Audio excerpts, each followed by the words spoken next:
تو یہ مسکرانا یہ متشابہات الفاظ میں سے ہے کہ اللہ تبارک و تعالیٰ کی طرف اس کی نسبت کرنا، لیکن اس کا مفہوم اور خلاصہ ہم سب کو واضح سمجھ آتا ہے کہ اس سے مراد اللہ تبارک و تعالیٰ کا راضی ہونا ہے۔ تو جس بندے سے اللہ تبارک و تعالیٰ دنیا میں راضی ہو جائے، حضور نبی کریم صلی اللہ تعالیٰ علیہ وآلہ وسلم ارشاد فرماتے ہیں کہ اس پر کوئی حساب نہیں ہے۔ تو یعنی ایسے اعمال کی تگودو کہ جو صالحین کا طرز عمل رہا کہ اللہ تبارک و تعالیٰ کے رضا کے حصول کی کوشش میں اپنی زندگی کو انسان صرف کرنے میں لگ جائے۔ کوئی بھی انسان زندگی کا کام کرے، اسے اللہ اور اس کے رسول کی حکم کے مطابق ڈھال دے اور اللہ تعالیٰ کو راضی کرنا اس کا مطمع نظر ہو، تو اللہ تبارک و تعالیٰ اسے اپنی رضا اور خوشنودی کی بشارت عطا فرماتا ہے۔ چند اعمال چونکہ خاص یہاں مسکرانے کا ذکر ہے، اور میں نے کہا کہ یہ اللہ تبارک و تعالیٰ کے شان نشان جس طرح ہے وہی ہم نظریہ رکھیں گے، اور مراد یہ ہے کہ اللہ تبارک و تعالیٰ جس سے خوش ہوتا ہے۔ تو کچھ اعمال نبی پاک صاحب الاولاق صلی اللہ تعالیٰ علیہ وآلہ وسلم نے ذکر فرمائے کہ جس سے رب مسکراتا ہے، رب خوش ہوتا ہے۔ تو اس حوالے سے ایک روایت حضرت سیدنا علی بن ربیعہ رضی اللہ تعالیٰ عنہ روایت کرتے ہیں۔ آپ کہتے ہیں کہ ایک مرتبہ میں حضرت سیدنا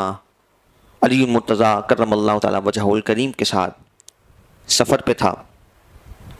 اور مقام حرا کی طرف ہم جا رہے تھے۔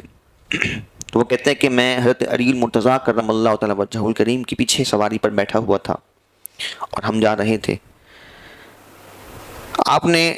چلتے چلتے آسمان کی طرف سر اٹھایا اور یوں پڑھا، اللہم اغفر لی ذنوبی انہو لا یغفر الذنوب احد غیرک۔ آپ نے یوں دعا کی کہ اے اللہ تو میرے گناہوں کو بخش دے، اور پھر اگلا جملہ آپ یوں عرض کرتے ہیں کہ مولا تیرے علاوہ کوئی بھی ایسا نہیں ہے کہ جو میرے گناہوں کو معاف کر سکے۔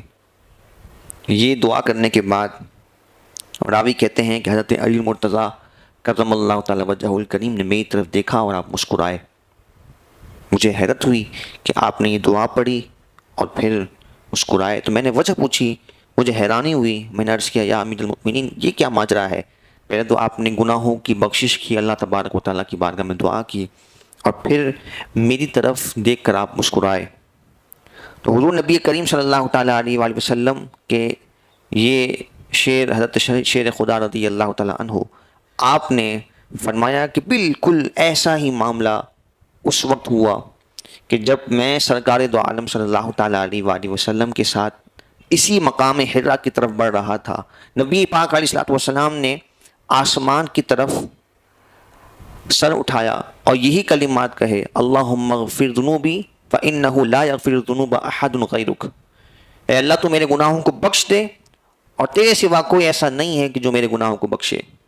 اور پھر حضور صلی اللہ تعالیٰ علیہ وآلہ وسلم میری طرف دیکھ کر، یعنی حضرت علی مرتضیٰ فرما رہے ہیں کہ حضور میری طرف دیکھ کر مسکرائے۔ تو کہتے ہیں یہی حیرانی مجھے ہوئی، اور میں نے بھی سوچا کہ حضور نے پہلے یہ کلمات ارشاد فرمائے اور پھر مجھے دیکھ کر مسکرایا۔ تو جب میں نے سرکار دو عالم صلی اللہ تعالیٰ علیہ وآلہ وسلم سے پوچھا، حضرت علی ان راوی کو جواب دے رہے ہیں کہ میں مسکرایا کیوں، تو کہتے ہیں یہی معاملہ حضور علیہ السلام کے ساتھ جب تھا تو میرے ساتھ پیش آیا، اور میں نے نبی پاک علیہ السلام سے پوچھا تو پیارے آقا صلی اللہ تعالیٰ علیہ وآلہ وسلم نے اپنا رخ انور میری طرف پھیر کر ارشاد فرمایا، اے علی جب اللہ تبارک و تعالیٰ کا بندہ اس کی بارگاہ میں اپنے گناہوں پر شرمندہ ہو کر استغفار کرتا ہے تو رب عز و جل اس کے اس عمل سے خوش ہو کر مسکراتا ہے۔ یعنی اللہ تبارک و تعالیٰ کی ادا ہے، اس کی کیا کیفیت ہے اس کو ہم اپنے لفظوں میں بیان نہیں کر سکتے۔ اللہ تعالیٰ جسم سے جسمانیت سے پاک ہے، اور مفہوم اس کا یہی ہے کہ اللہ تبارک و تعالیٰ اس سے راضی ہو جاتا ہے جس بندے کو اپنے گناہ کا اعتراف ہو، اپنے جرم کا اعتراف ہو، اور وہ اللہ تبارک و تعالیٰ کی بارگاہ میں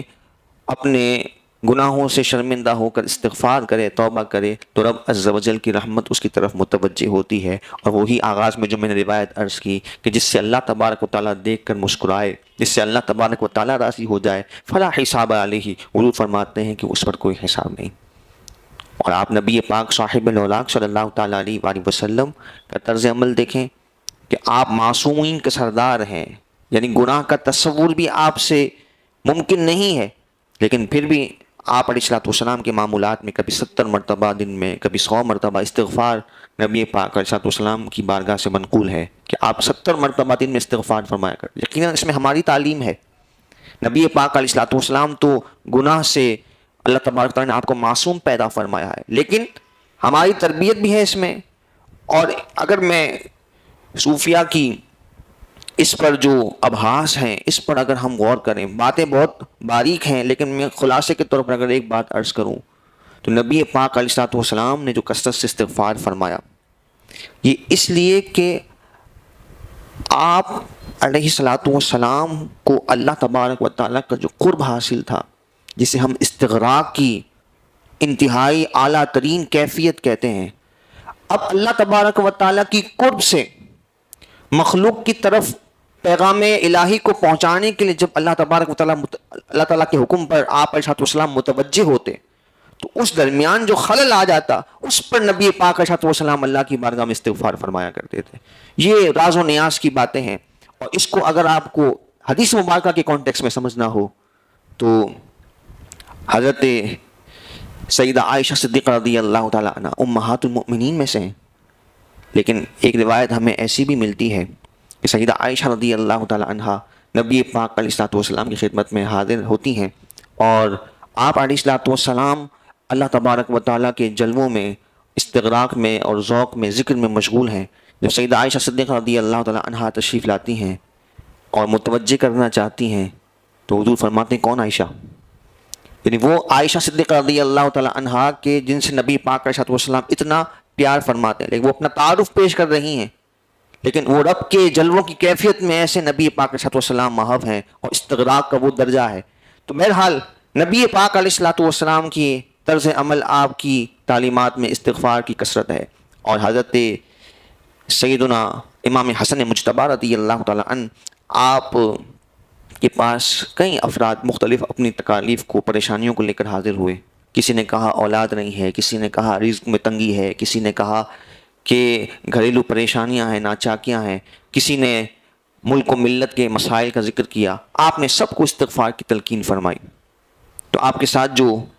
لوگ بیٹھے تھے ان میں سے کسی نے بعد میں پوچھا، یا اے امام حسن مجتبی یہ بتائیے کہ ہر ایک کا مسئلہ مختلف تھا، ہر ایک کی پریشانی تکلیف مختلف تھی، لیکن آپ نے سب کو ایک ہی علاج، ایک ہی وظیفہ تجویز فرمایا، سب کو آپ نے استغفار کی تلقین فرمائی۔ تو حضرت امام حسن مجتبی رضی اللہ تعالیٰ عنہ نے فرمایا کہ اللہ تبارک و تعالیٰ نے استغفار میں وہ طاقت رکھی ہے کہ جب بندہ مومن اللہ تبارک و تعالیٰ کی بارگاہ میں استغفار کرتا ہے، اپنے گناہ پر شرمندہ ہوتا ہے، توبہ کرتا ہے، تو اللہ تبارک و تعالیٰ اپنی رحمت کے دروازے اس پر کھول دیتا ہے، اس کی پریشانیاں بھی دور کر دیتا ہے، اس کے رکے ہوئے کام بھی پورے فرما دیتا ہے، اس کے رزق میں بھی برکتیں عطا فرماتا ہے، اس کی اولاد میں برکت عطا فرماتا ہے، اس کے تمام معاملات میں رب العالمین آسانیاں پیدا فرما دیتا ہے۔ رب بڑا کریم ہے۔ اور یہی پھر حضرت امام حسن مجتبی رضی اللہ تعالیٰ عنہ نے سورہ نوح کا جو 29ویں پارے میں سورہ نوح ہے اس کی آیت کا آپ نے حوالہ دیا، جس میں یہی مضمون بیان کیا کہ جب کوئی قوم اللہ تبارک و تعالیٰ کی بارگاہ میں استغفار کرتی ہے تو اللہ تعالیٰ آسمان کے دروازوں کو کھول دیتا ہے۔ تو استغفار کا مطلب یہی ہے کہ انسان صرف یہ نہ ہو کہ زبان سے استغفر اللہ پڑھتا رہے، یہ بھی بڑی سعادت ہے، لیکن استغفار کا مطلب یہ ہے کہ انسان اپنے گناہوں کا احاطہ کرے، اس کا ادراک کرے، اس کو سوچ بچار کرے، گناہ کو گناہ سمجھے، اور اس پر نادم ہو کر آئندہ نہ دہرانے کے عزم کے ساتھ اللہ تعالیٰ کی بارگاہ میں استغفار کرے۔ اور اس میں جب وہ توبہ کر رہا ہے، استغفار کر رہا ہے، اس وقت اس کا پختہ ارادہ ہو کہ آئندہ وہ یہ کام نہیں کرے گا، اور پھر اگر یہ کام سرزد ہو جائے تو حضور فرماتے پھر توبہ کرے۔ پھر اگر اس نے جب توبہ کی تھی اس کا پختہ ارادہ تھا لیکن پھر سرزد ہو گیا، شیطان یا نفس کے حملے میں مغلوب ہو گیا، پھر توبہ کرے۔ تو حضور فرماتے ہیں جس کا یہ انداز ہوگا اللہ تبارک و تعالیٰ اسے خاتمہ توبہ پر نصیب فرمائے گا۔ اور ایک اپروچ الگ ہے، اس کے برعکس اپروچ یہ ہے کہ کوئی شخص جو ہے وہ جب توبہ کر رہا ہے اس وقت اس کے ذہن میں پختہ ارادہ ہے کہ یہ کام میں دوبارہ کروں گا۔ تو حضور علیہ السلام نے بڑے جلال والے الفاظ ارشاد فرمائے۔ حضور نے فرمایا کہ گویا کہ وہ اللہ تبارک و تعالیٰ سے مذاق کرتا ہے، یہ توبہ نہیں، یہ تو مذاق ہے، کہ اس کو پکا پتہ ہے کہ میں یہ کام دوبارہ کروں گا اور صرف زبان سے استغفار کرتا ہے تو یہ توبہ کے شرائط اور تقاضوں کے مطابق نہیں ہے۔ تو پہلی بات جو نبی پاک صاحب الاولاق صلی اللہ علیہ وسلم نے ارشاد فرمائی کہ استغفار کرے تو اللہ تبارک و تعالیٰ خوش ہوتا ہے، یعنی مسکراتا ہے، اور اللہ تبارک و تعالیٰ اسے اپنے عذاب سے محفوظ فرماتا ہے۔ دوسری بات جو حدیث مبارکہ میں نبی پاک علیہ الصلوۃ والسلام نے ارشاد فرمائی، حضرت سیدنا ابو ذر غفاری رضی اللہ تعالیٰ عنہ سے روایت منقول ہے کہ آپ علیہ الصلوۃ والسلام نے فرمایا کہ 3 بندے ایسے ہیں کہ رب عز و جل جنہیں دیکھ کر مسکراتا ہے۔ یہ ایک ہی روایت میں تینوں حضور نے ذکر فرمایا کہ وہ شخص، وہ بندہ جو رات کو اٹھے اور اپنے بستر کو ترک کرے اور اچھی طرح وضو کرے اور پھر نماز پڑھنے کے لیے کھڑا ہو جائے، تو اللہ تبارک و تعالیٰ اپنے فرشتوں سے فرماتا ہے، فرشتوں یہ بتاؤ کہ میرے اس بندے کو نیکی پر کس چیز نے ابھارا؟ تو فرشتے عرض کرتے ہیں مولا تو بہتر جانتا ہے۔ حالانکہ رب سب جانتا ہے، لیکن فرشتوں سے سوال رب کی حکمتیں ہیں۔ پھر فرشتے عرض کرتے ہیں مالک تو نے جہنم کا انہیں خوف دیا ہے۔ فرشتوں نے یوں ذکر کیا، جو روایت میں الفاظ ہیں کہ تو نے انہیں ایک چیز کا خوف دیا ہے، تو اس خوف کی وجہ سے اور ایک چیز کی تو نے انہیں امید دلائی ہے، تو وہ ایک چیز جس کی امید دلائی وہ جنت ہے، اور جس چیز سے خوف دلایا وہ جہنم ہے۔ تو حضور فرماتے ہیں کہ فرشتے یہ عرض کرتے ہیں کہ مولا تو نے انہیں ایک چیز سے خوف دلایا ہے، وہ خوف ان کے دل میں ہے جو انہیں نیکی پر ابھارتا ہے، اور ایک چیز کی تو نے انہیں امید دلائی ہے، اس چیز کی امید انہیں نیکی پر ابھارتی ہے۔ پھر رب عز و جل کی رحمت جوش میں آتی ہے اور رب فرماتا ہے اے فرشتو گواہ ہو جاؤ کہ جس چیز سے ڈرتے ہیں میرے بندے، جس چیز کے خوف سے اللہ تعالیٰ کی بارگاہ میں کھڑے ہو کر عبادت کرتے ہیں، اس چیز سے میں نے انہیں نجات عطا فرمائی، اور جس چیز کی امید لیے بیٹھے ہیں اللہ تبارک و تعالیٰ فرماتا ہے کہ میں نے انہیں ان کی امیدیں پوری عطا فرمائی اور میں انہیں جنت میں داخلہ عطا فرماؤں گا۔ اور پھر دوسرا شخص جو نبی پاک علیہ السلام نے ذکر فرمایا کہ رب عز و جل اسے دیکھ کر مسکراتا ہے، فرمایا کہ وہ شخص کہ جو حق و باطل کی لڑائی میں ثابت قدم رہے، جو مجاہد ہو یا دین اسلام کے دفاع میں جو بھی اس کا انداز ہے، جو بھی اس کا کردار ہے، وہ دین کی سربلندی کے لیے، حق اور باطل کے دفاع کے لیے مقابلہ کرے، ثابت قدم رہے، یہاں تک کہ شہید ہو جائے، تو اللہ تبارک و تعالیٰ اسے دیکھ کر مسکراتا ہے۔ اور اس کی ایک روایت جو ہے وہ حضرت سیدنا سعد رضی اللہ تعالیٰ عنہ، آپ کے جب رگ اکھل پر تیر لگا، بڑا تفصیلی واقعہ ہے، اور نبی پاک علیہ الصلوۃ والسلام نے اس وقت جو آپ کے ساتھ محبت کا اظہار فرمایا، حضرت سیدنا سعد بن عبادہ رضی اللہ تعالیٰ عنہ جب آپ کو رگ اکھل پر، یہ ایک بہتا خون جہاں سے نکلتا ہے، یہاں پر آپ کو آپ کی کلائی پر تیر لگا، اور وہ خون اتنی تیزی سے جاری تھا، دوران جنگ یہ معاملہ ہوا، اور اس وقت جو ہے کیفیت یہ تھی کہ اتنا کثرت سے خون تھا کہ خیموں سے خون بہتا ہوا نبی پاک علیہ السلام کے خیمے کی طرف بڑھ گیا، اتنا کثرت سے خون۔ اور حضرت سعد بن عبادہ رضی اللہ تعالیٰ عنہ کی اس وقت دعا کیا تھی؟ آپ جو ہے وہ یہ اللہ تبارک و تعالیٰ کی بارگاہ میں عرض کرتے ہیں، دیکھیں مجاہد جو دین کی سربلندی کو اپنا مشن بنا چکا ہو، اس کا انداز کیا ہوتا ہے۔ آپ اللہ تبارک و تعالیٰ کی بارگاہ میں یہ دعا کرتے ہیں کہ مولا اگر تیرے محبوب علیہ الصلوۃ والسلام کے جو دشمن ہیں، جو کفار ہیں، مشرکین ہیں، یہود و نصارہ ہیں، جو اس وقت مدینہ منورہ پر سازشیں بن رہے تھے اور حالات کو کشیدہ کیے ہوئے تھے، حضرت سعد کی دعا یہ ہے، وہ عرض کرتے ہیں مولا اگر تیرے نبی صلی اللہ علیہ وسلم کے دشمن ابھی ناکام و نامراد ہو گئے اور دوبارہ اب ان میں اٹھنے کی ہمت نہیں ہے، تو مجھے زندہ رہنے کی کوئی خواہش نہیں، تو مجھے اسی زخم میں شہادت عطا فرما، اور اگر تیرے نبی صلی اللہ تعالیٰ علیہ وسلم کے دشمن ابھی بھی ان میں سازشی عناصر موجود ہیں اور اسلام کو نقصان پہنچانے کے اگر یہ عزائم رکھتے ہیں، تو مولا تو مجھے زندہ رکھ، میں ان سے مقابلہ کروں گا۔ کوئی اپنی ذات کا، اپنے گھر کا، اپنے مال کا، اپنی اولاد کا کوئی ذکر نہیں، صرف اگر ذکر ہے تو یہی ہے کہ حضور علیہ الصلوۃ والسلام کہ دین کی سربلندی کے لیے مگر میری خدمات کی ضرورت ہے، مولا مجھے زندہ رکھ، مولا مجھے شہادت کا رتبہ عطا فرما۔ اور پھر اسی صورتحال میں آپ نے یہودیوں کا فیصلہ بھی فرمایا، اور پھر نبی پاک علیہ الصلوۃ والسلام جب آپ کی عیادت کے لیے تشریف لے گئے، تو آپ علیہ الصلوۃ والسلام نے جب آپ نے ان کی عیادت کی تو اس وقت وہ زخم پھر پھوٹ گیا اور اس میں تو خون جاری ہو گیا،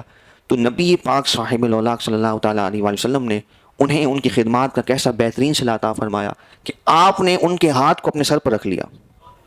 اور راوی کہتے ہیں کہ ان کے خون کے قطرات نبی پاک علیہ الصلوۃ والسلام کے چہرے پر آ رہے تھے۔ یہ انتہا ہے،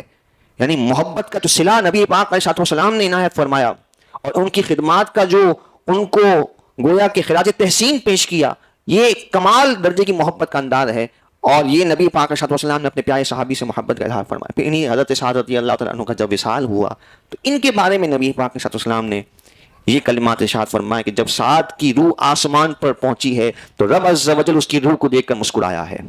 تو یہ وہی میں نے جو آغاز میں عرض کیا کہ یہ ایک تشبیہ ہے، اور اس سے مراد یہ ہے کہ اللہ تبارک و تعالیٰ نے انہیں اپنی رضا اور خوشنودی کی سند عطا فرما دی. تو یہی بات اس روایت میں بھی نبی پاک علیہ السلام نے ارشاد فرمائی کہ اللہ تبارک و تعالیٰ جسے یہ توفیق عطا فرمائے کہ وہ حق و باطل کی لڑائی میں کھڑا رہے اور پھر اس میں وہ استقامت کے ساتھ جام شہادت کو نوش کرے تو رب عز و جل اسے دیکھ کر مسکراتا ہے. اور تیسری بات، اسی بات پر میں اختتام کرتا ہوں کہ نبی پاک علیہ السلام نے فرمایا کہ جو شخص رات کو سفر کرتا ہے، ایک تو رات میں عبادت کی ہم نے روایت کو سماعت کیا کہ ایک شخص جو بستر کو چھوڑ کر جو ساری خلقت سونے میں آرام میں مشغول ہے وہ اللہ تبارک و تعالیٰ کی رضا کے حصول کے لیے بستر کو چھوڑ کر وضو کرتا ہے اور اللہ تعالیٰ کی یاد میں مشغول ہو جاتا ہے، عبادت میں مشغول ہو جاتا ہے. اور یہ فرمایا کہ سفر میں لوگ جا رہے ہیں اور سفر میں سب لوگ رات میں سفر کر کے جب تھکتے ہیں، پڑاؤ کرتے ہیں، تو سب لوگ اپنے اپنے خیموں میں جا کر آرام کو ترجیح دیتے ہیں اور یہ شخص جو ہے وہ عبادت میں مشغول ہو جاتا ہے. ان تینوں چیزوں میں بات کامن یہی ہے کہ جب خلقت اپنے لیے جائے آرام کو تلاش کرے اور ایسا شخص جو ہے وہ اپنے لیے اللہ تبارک و تعالیٰ کی رضا اور خوشنودی کو جب پسند کرتا ہے تو رب عز و جل کی رضا اور خوشنودی اسے ملتی ہے اور رب اسے دیکھ کر مسکراتا ہے. اللہ تبارک و تعالیٰ یہ پیاری پیاری خصلتیں ہمیں بھی نصیب فرمائے اور رب العالمین ہمیں ان نشستوں کی برکتوں سے صالحین کے